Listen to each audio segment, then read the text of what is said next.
கூட நமக்கெல்லாம் பொறுமையே கிடையாதுங்க. எனக்கு சி செக்ஷன் ஆகுமா, எனக்கு நார்மல் டெலிவரி ஆகுமா, எப்படியாவது எனக்கு சி செக்ஷன் பண்ணிடுவீங்களா அப்படின்னா டாக்டர் ஸ்வாப். இந்த டாக்டர் சி செக்ஷனுக்கு தான் பேசுகிறாங்க, இந்த டாக்டர் வந்து நார்மல் டெலிவரிக்கு தான் பேசுகிறாங்க. ஆக்சுவலாக ஒரே ஒரு விஷயத்த சொல்கிறேன் பேரண்ட்ஸ், நல்லா புரிஞ்சுக்குங்க.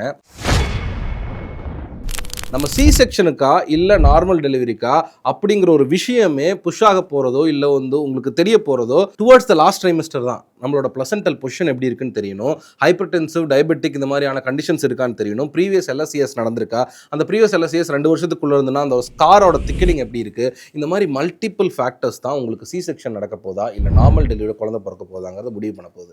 இதே நம்ம நார்மல் டெலிவரி வாட்ச் பண்ணுறோன்னா ஒரு பிரைமி, அதாவது ஒரு புது மதரா ஃபர்ஸ்ட் டைம் நீங்கள் டெலிவரி பண்ண போகிறீங்கன்னா உங்களுக்கு 24 மணி நேரத்துலையும் குழந்தை பிறக்கலாம், உங்களுக்கு 48 மணி நேரத்துலையும் குழந்தை பிறக்கலாம், ஏன் அதை தாண்டியும் குழந்தை பிறக்கலாம். இது எல்லாமே ஒரு நார்மல் சினாரியோ தான். 38 வாரம் 39 வாரம் கடந்துட்டா நீங்க வந்து டெலிவரிக்கு ஃபிட். ஆனா 37 வீக்ஸ் நம்ம கிராஸ் பண்ணிட்டோம்னாவே குழந்தை ஹெல்த்தியா தான் பிறக்கும். அந்த மாதிரியான சிச்சுவேஷன்ஸ் தான் உருவாகும். ஸோ உங்க கைனகாலஜிஸ்டையோ இல்லை உங்க டாக்டரையோ தயவு செஞ்சு ப்ரெஷரைஸ் பண்ணாதீங்க, அவங்கள ஜட்ஜும் பண்ணாதீங்க. நார்மல் ஆர் சி செக்ஷனுக்கு வந்து அவங்க வாட்ச் பண்ணிட்டாங்கன்னா அதுக்கு பின்னாடி இருக்கிற சயின்ஸை மட்டும் அண்டர்ஸ்டாண்ட் பண்ணிக்கங்க. So take a very clear decision. நார்மலாக இருந்தாலும் சரி, சி செக்ஷனாக இருந்தாலும் சரி, அது உங்க குழந்தை தான். ரெண்டுலையும் அனுபவிக்க போற வலியும் வேதனையும் வெவ்வேறையாக இருந்தாலும் அட் லாஸ்ட் வரப்போற ரிசல்ட் ஒன்று தான். உங்களோட பேபி ஹெல்த்தியா இருக்கா, நீங்க ஹெல்த்தியா இருக்கீங்களாங்கிறத மட்டும் பாருங்க. This is going to be a wonderful journey ahead. Happy parenting.